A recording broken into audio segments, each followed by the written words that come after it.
Thank you. Thank you. Lord, may I be first with some housekeeping matters? May I hand up to your Lordship firstly joint chronology which your Lordship verified document, Yeah. which is agreed between the parties, Yeah. and secondly a joint panel of authorities, which Mr. Budlender, I expect both counsel to argue all the issues that are before me. I won't be making any rulings, and they will be contained. I intend to reserve the judgment at the end, and then I will deal with them in the judgment. So I won't be making any rulings on the amendments or the admission of additional evidence. You argue everything, and then I will deal with them. I'll give my reasons in the judgment.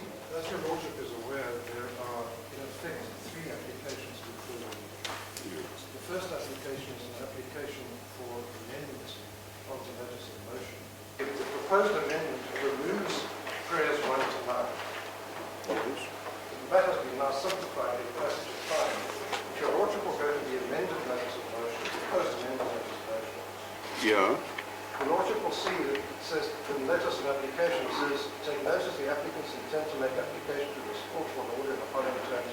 1, deleting prayers 1 to 9. And that's prayers 1 to 9 that I showed you, Lordship.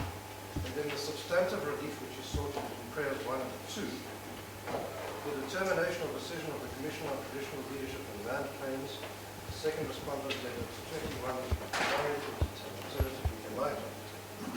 Zanozuko Sigcau, the fourth respondent is the successful successor to the throne of AmaMpondo is reviewed and set aside. So that's the review of the Commission's decision. And then if that is granted, consequentially, paragraph 2, the decision of the President to appoint Zanozuko Sigcau as the King of AmaMpondo, the notice is also ceased. And then, of course, old 10 and 11 costs an alternative relief. Yes. So the relief has been considerably simplified by the fact that since these proceedings started, a final decision of the Commission has been made. Nobody can now dispute that it's a final decision, and the President has made the appointment. And those are the two matters which we raise. Perhaps I should say something, Lord, by way of introduction as well. I'm going to, as a matter of convenience, refer to the main parties as they are referred to in the papers as Zanozuko, as Justice or Superconvened. I don't intend any disrespect to them, but that's how I refer to them. So, we will ask your Lordship in due course to make an order for the amendment of the notice of motion. The question of the admission of the evidence of Dr. Parsons, I will deal with in the course of my submissions. And I will address what she says, and I will then make submissions about why it should be admitted. I should say something which your Lordship may or may not have picked up on the paper, because Dr. Parsons is my wife. And I wasn't party to the preparation of this application of her affidavit. I'm coming in recently. Like some other parties on it. Mr. Arnson knows it well. Okay. He knows like I know, not to argue. Excuse me. Can I then set out first the issues I'm going to deal with? I'm first going to deal with what we submit the Commission was required to do, what its statutory duty and obligations were. Then, after that, I'm going to deal with what is the... So firstly, what is the Commission's function, what it is required to do. Secondly, I'm going to deal with what is the relevant customary law of the AmaMpondo.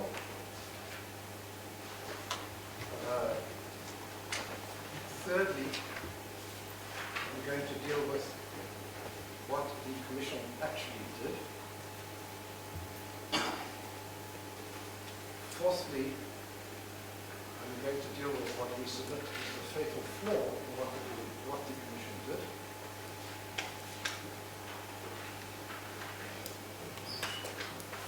Fifthly, I'm going to deal with the question of the admission of the evidence of Dr. Parsons.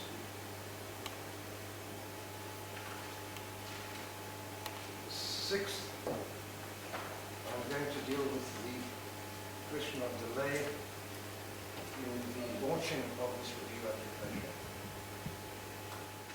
Seventh, I'm going to deal with the question of the issue of delay in prosecuting the review application after it being launched. Finally, I will deal with the question of payment. So, Lord, can I then start with what the Commission was required to do? As your Lordship will be aware, from the beginning of Justice Sigcau was appointed as paramount chief in 1978. And on the 26th of April 2006, Zanozuko Sigcau launched a dispute with the Commission, and he alleged that he should have been appointed as paramount chief, or now king, as it's now referred to, not appointed. And so that was the dispute which was placed before the Commission for determination. Who should have been appointed as paramount chief or king? That complaint triggered the Commission's duties under Section 25 of the Act. And I don't need to take the Lordship there unless the Lordship wants to go there, but it's in the authorities manual. There's a copy of the Act. Yes. And it's at page 24 of the authorities manual. The Commission has authority to investigate either on request or of its own accord, and over page sub 2, a traditional leadership position where the title or right of the incumbent is contested, and that's the issue before your Lordship. The title or the right of the incumbent is contested. But that was the issue before the Commission. And then sub 3A, section 25.3A, around the middle of that page of line 20, the Act provides that when considering a dispute or claim, the Commission must consider and apply customary law and the customs of the relevant traditional community as they were when the events occurred that gave rise to the dispute or claim. So what the Commission had to consider and apply, the Commission had to consider and apply the customary law and the customs of the AmaMpondo as they were when Justice Sigcau was appointed in 1978. The Commission understood correctly with respect that its duty was to investigate. The Commission is not an umpire. We quote what the chairperson of the Commission said, and with respect said quite correctly. Lordship will go to paragraph 37. We record that at the first hearing, the chairperson correctly described the Commission's duties as follows. Lest we misunderstand how the Commission ought to operate and operates, let us bear in mind that the concept that underpins our mandate is investigation. Investigate means search into matter, seek information about it. We go a few lines later that it's incumbent upon us to explore all possible avenues to access the information we seek. Consequently, we do entertain information based on hearsay, and over and above the hearings, we do also conduct our own research. Evidently, our final decision on any matter is based on our wide, encompassing investigation. It's an investigative body, and so it is with respect correct. That brings me then to the question at the heart of the case, which is, so what is the relevant customary law of the AmaMpondo? And because that is what the Commission is required to apply. And we make the submission that it's common cause that the customary law contains criteria which contain principles for the determination of succession to leadership. And one knows there's a series of things which are sometimes called rules, sometimes called principles, sometimes called guidelines of succession to leadership. It's not a common cause, but it wasn't, submit to your Lordship earlier, that those are not absolute and inflexible and invariable rules. The answer in the end is often it depends. It depends on those rules and it depends on the circumstances. And in his answering affidavit, in the application, the amendment application, the chairperson of the Commission recognized this. If your Lordship will go there, there are three very important passages to which I want to draw your attention. If your Lordship go to page 120, which is part of the affidavit by the chairperson of the Commission, Professor Molaleki. Professor Molaleki says, the Commission accepted that AmaMpondo, like the communities dealt with by the authors, as the authors relied on the Parsons, had an indigenous system of succession which was open to significant departures based on indigenous political power. So that's a a very important premise, which I'm going to come back to, that the system is open to significant departures from the so-called rules, and that's based on indigenous political power plays. That's one way of putting it. That's a question about political accountability in the tribe and the nation. Then, on page 122, paragraph 102,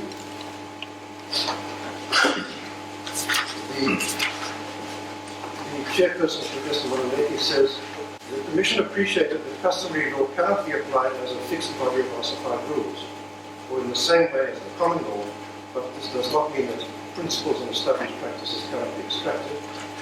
And then the next paragraph, paragraph 103, of course it must be accepted that in some cases communities have altered their customs for pragmatic reasons, or created convenient exceptions in others. This would allow the identification of someone that the community prefers. That's of fundamental importance, that it's accepted now, it's no longer in dispute, that the identification of someone that the community prefers is critical in the process of succession. And rules may be deviated from that purpose. And then he says, but it does not prove that in all cases the practices and customs are certainly reaccepted. So that's the starting point for the Commission of the customary law. The rules are not fixed or invariable, rather they're not invariable, and the political preference of the community is critical in dealing with that. If one then goes to what Dr. Parsons says, she says this out in some detail. I'm not going to take the Lordship through the detail. I'd just like to show you, Lordship, what she deals with. Paragraph 54, the empirical discrepancies between rules and actual outcomes in the history and genealogy of customary communities in South Africa. She refers to the evidence of the writing of Professor Komarov of Harvard University, who analyzed what happened with Tswana communities. And he explained, he did a detailed analysis of what had happened in practice. And he said towards the foot of the page, well, she says he illustrated significant discrepancies between the outcomes before the rules have been applied and the actual outcome in practice. He explains that the rule of succession at any office within a Tswana community passes from a man to his senior son. A chief, as the Tswana themselves pointed out, is born and was elected. That's the rule. But tracing the actual history of chiefly succession amongst the Tswana, Komarov finds that deviations from this rule are so common that they can't be described as unusual or anomalous. And he says in that quote, the rules, however, cannot be assumed to determine the outcome of indigenous political processes. If they are read literally and examined in the context of the history of the office, 80% of all cases of accession to the chieftain represent anomalies. That's a wide deviation. Paragraph 35, Dr. Costa said the same thing about Zulu custom.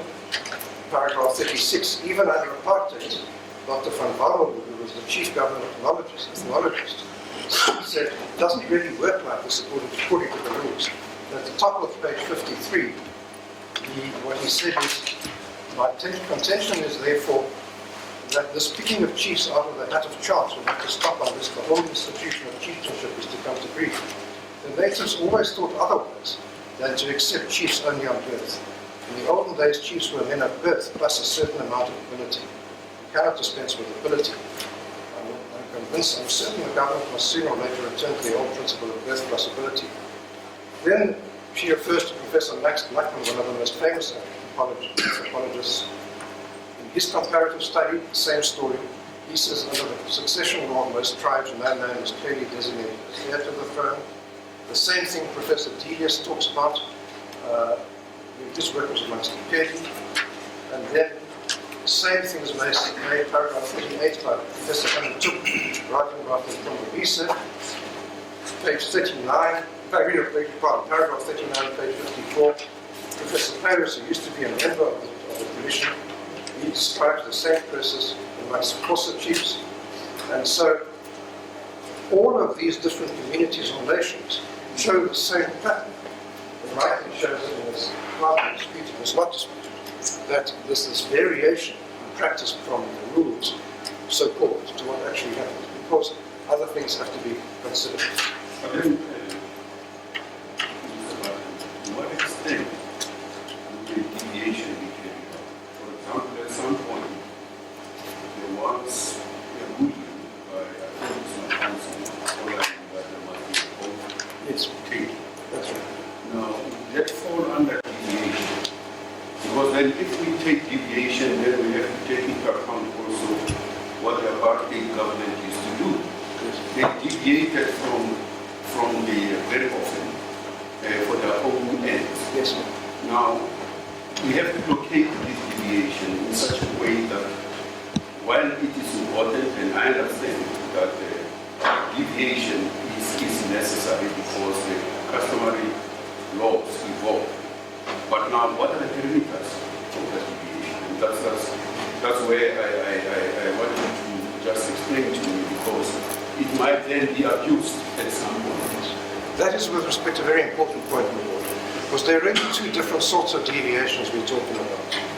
There's the deviation which was brought about, deviations which were brought about by the Apartheid government. They manipulated the process to put in place people who they thought would be more compliant.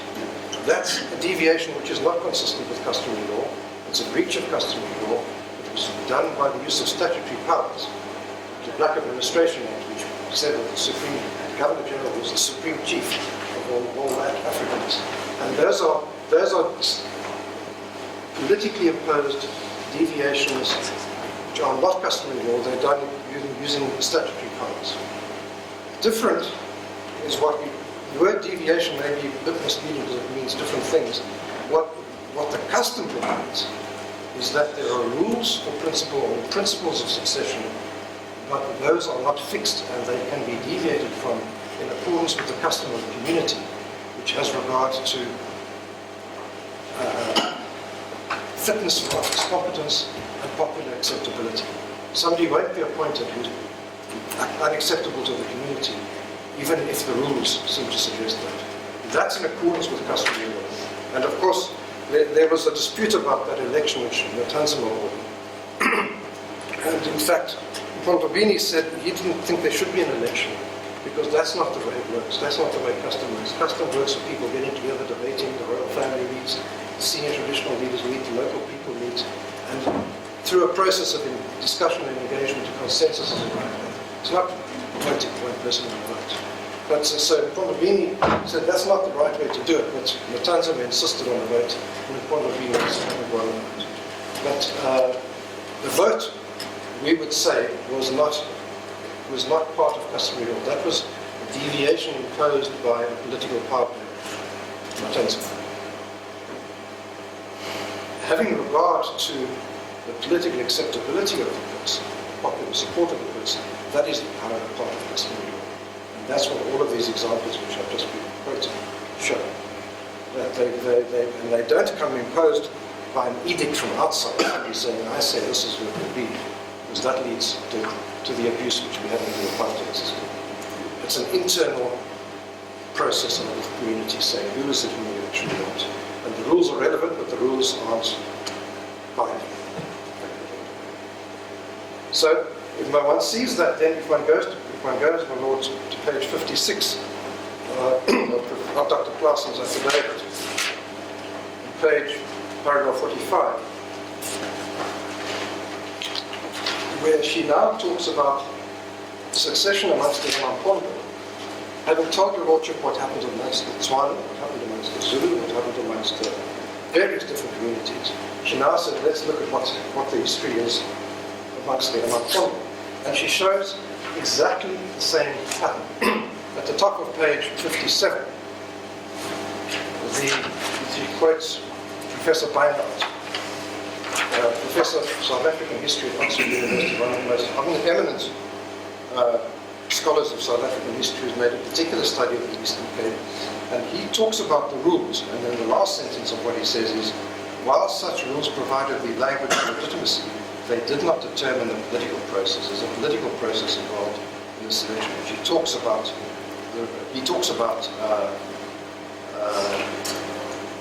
some of history. And then he describes what happened in the late 1800s, where personal histories were determined, guided who was determined as the paramount chief. And he says, paragraph 48, the clear implication is that Sigcau's personal qualities rather than his specific genealogy explain his rise to power. Then she goes on the next page, page 58. She says, all of this, paragraph 51, she says, the evidence before this court shows the same amongst the AmaMpondo. In paragraph 52, she says, for example, in the 1700s, King Qaukeni was not succeeded by his firstborn son in the great house, but by the youngest, Gangata. And Ngongwashe was not succeeded by Qaukeni, according to the rules. And one goes on, and one then comes to Fatu, the great chief of the AmaMpondo, was also not appointed according to these rules.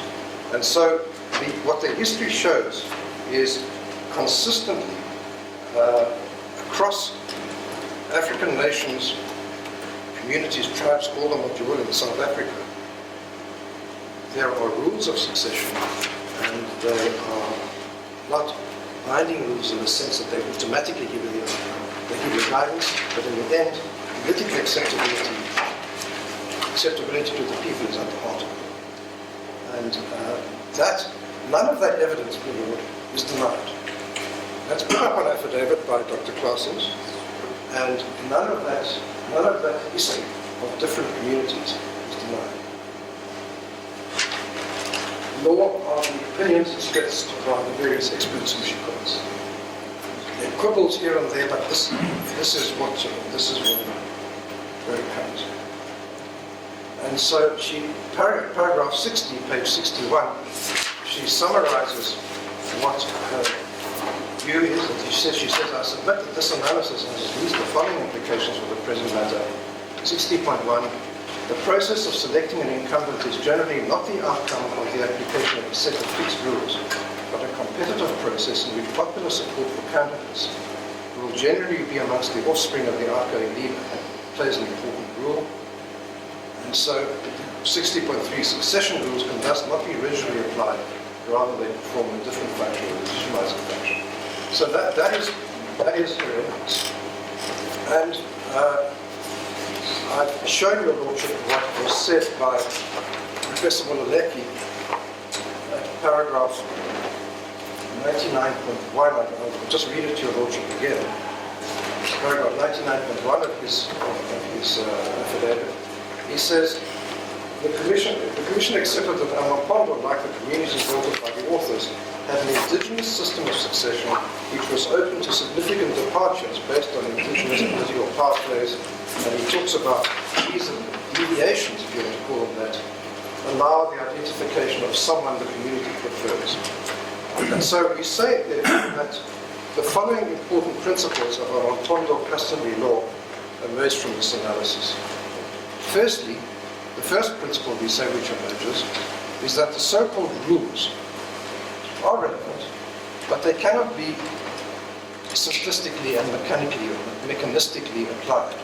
There are principles and guidelines which in appropriate cases give way to other considerations such as popular support or fitness for the job. And that really can't be contested. And we say the second thing that follows is that it's therefore necessary when one applies customary law to have regard to fitness for the position and popular support. Because if you just look at the rules and you don't look at the other factors, then you run the risk of going wrong.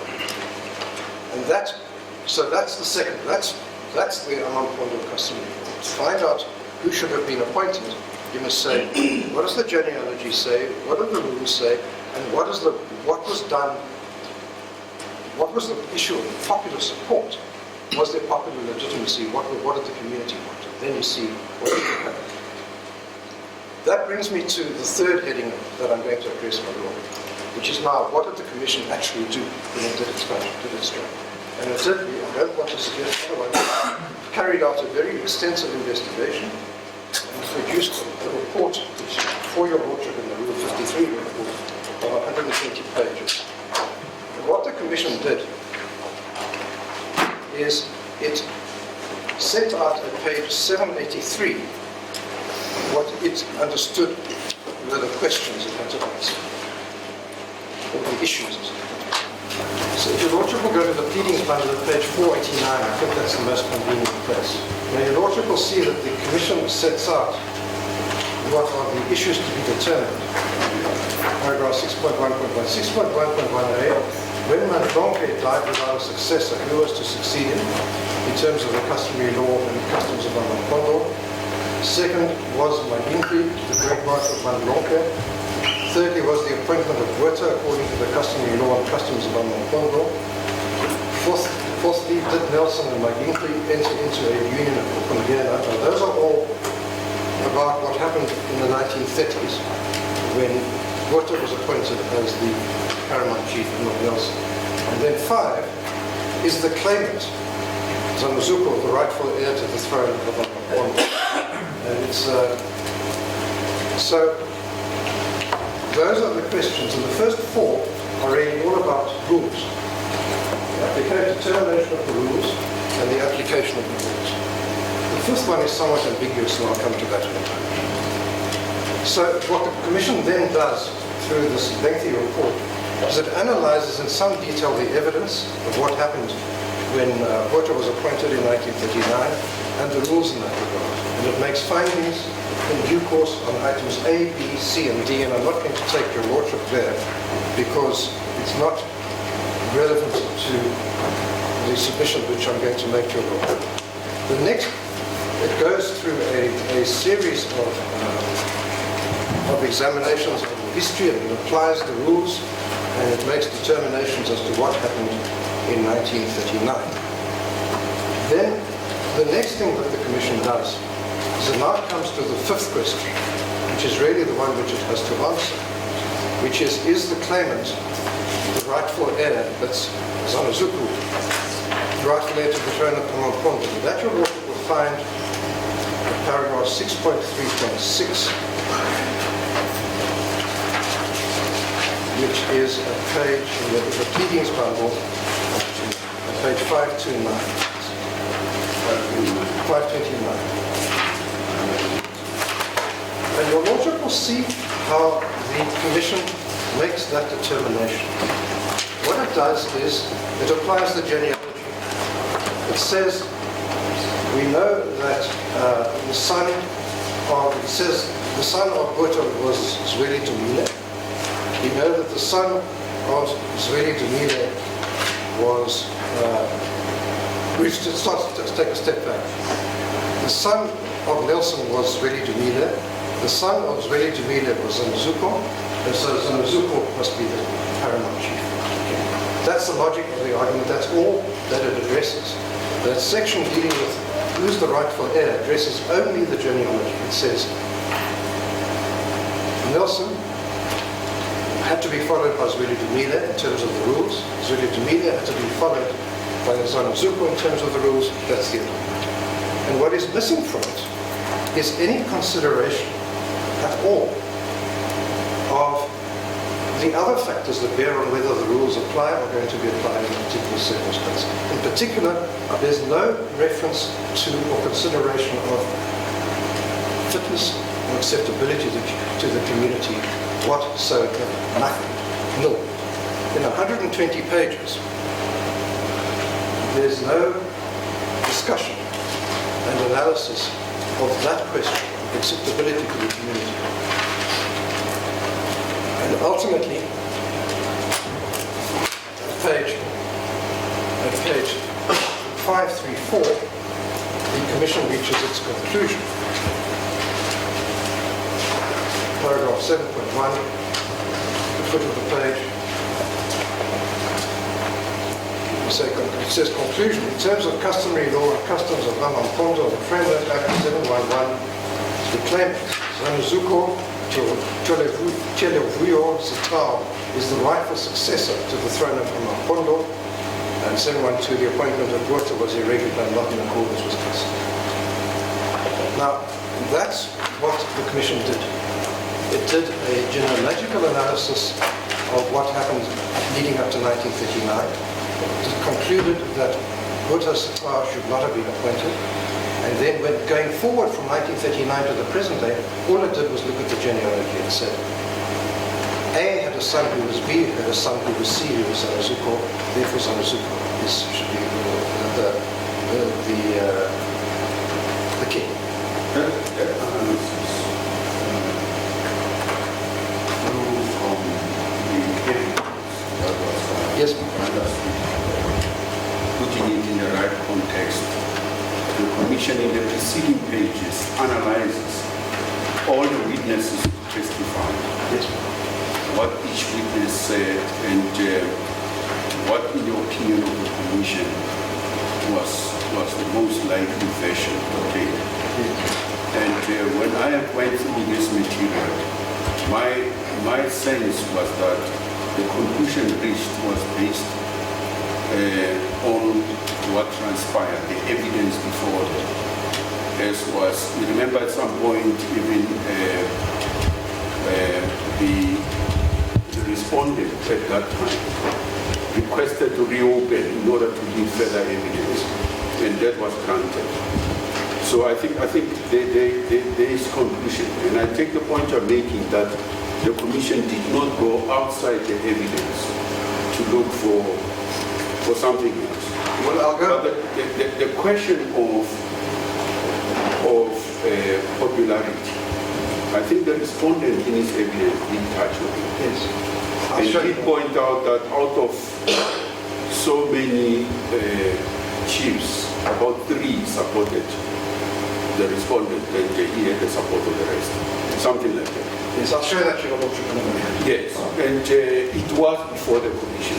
Yes. But is it your argument that that was not explored? Never addressed it. Never addressed it. And I'll show your Lordship that your Lordship is with respect correct, that the evidence was before the Commission, or at least certain of the evidence. And the Commission, for one reads a 120-page report, ignored it. Makes no reference to other than to record that evidence was given. And I'll show your Lordship that in a moment. So that brings me to that really relates to the fatal, what we say is the fatal flaw in what the Commission did, which is part 4 of our submissions. And the fatal flaw is really this one, that the Commission did a detailed analysis of the history and applied the rules to the history and came up with conclusions. But the Commission ignored the evidence which was before it of the question of popularity at the time of the appointment of AmaMpondo. And although it refers to the evidence being given, it doesn't explain why that carries no weight. And the reason is because it was just playing by the rules. It was doing the genealogy game. And that's the illustration of that. I've shown your Lordship so we say that we know that from what I've said earlier, the submissions I made earlier, that a critical issue in determining who should be the leader is popular will and fitness for office. We say that's been shown over and over again, and there's now no longer a dispute. We need to remember what the dispute was before the Commission. The dispute before the Commission wasn't about Botha and Nelson. The dispute before the Commission was was AmaMpondo correctly appointed in 1978? That's the dispute. And when it came to that dispute, all the Commission did was it said Botha was wrongly appointed, and now as far as the appointment of AmaMpondo is concerned, we do genealogical study. We say A to B to C, and therefore AmaMpondo was wrongly appointed. And that's the dispute. The Commission focused so heavily on the Botha and Nelson dispute that it overlooked the question of what about AmaMpondo? Was he or wasn't he appointed in terms of customary law? Not just the rules, but also popularity. And AmaMpondo laid out in detail in his affidavit why he said he had popular support and what its relevance was. Can I just give you the references? I'm not going to take a Lordship there. It's a founding affidavit, page 19, paragraph 41. Founding affidavit, page 38, paragraph 92.3.1. founding affidavit, page 39, paragraph 92.6. That's in the context where he's explaining what his grounds of review are, what his course of action is. Supplementary affidavit, page 78, paragraph 15. Supplementary affidavit, page 81, paragraph 18, and supplementary affidavit, paragraph 18, I beg your pardon, supplementary affidavit, page 81, paragraph 20. All throughout this sequence of statements, what Qaukeni is saying is, I had popular support. I was the person who the community wanted to be the paramount chief. And as your lordship is aware, that evidence was before the commission. And it's referred to in the commission's report in paragraph 5.9.3.2. That's at page 479 of the pleadings. And I want to read this to your lordship because your lordship is aware of it, but it's important. Paragraph 5.9.32. This is the evidence which was placed before the commission. With regard to the circumstances under which the respondent was appointed equal counsel, the respondent testified as follows: on 10 September 1978, after the bearing of water, and at a public meeting attended by AmaMpondo, including the magistrate of Lombekiso, Mr. Qaukeni, Nelson proposed that the respondent, that is, Nelson proposed that the respondent be elevated to the position of Qaukeni of AmaMpondo. The motion was seconded by Chief Wezizwe of Qaukeni Traditional Authority. Both Zweli and the respondent were present at the time. No one objected. So here's the first indication. There's a community meeting immediately after the burial of Wezizwe. Nelson says Qaukeni should be the next paramount chief of Kenya. It's seconded by another traditional leader and it's unanimously approved in the presence of Zweli, the son of Nelson, I beg your pardon, who raises no objection. And we see in paragraph 5.9.3, the Commission records that this is confirmed by the minute at page 39 of Respondent's Bundle, which reads, the Chief Nelson Sigcau, seconded by Chief Stanford L. Sigcau, recommends that the successor to the late Paramount Chief M.D. Sigcau be his eldest son, Chief M.J. Sigcau, i.e. Qaukeni Justice Sigcau. The motion is unanimously confirmed and carried. So at the moment of appointment, there is a unanimous decision by the community on the proposal of Nelson himself in the presence of Zweli and his son. Then we paragraph 5.9.3.34. A short while after the respondent had been installed, there were rumors of meetings taking place at the AmaMpondo Traditional Authority.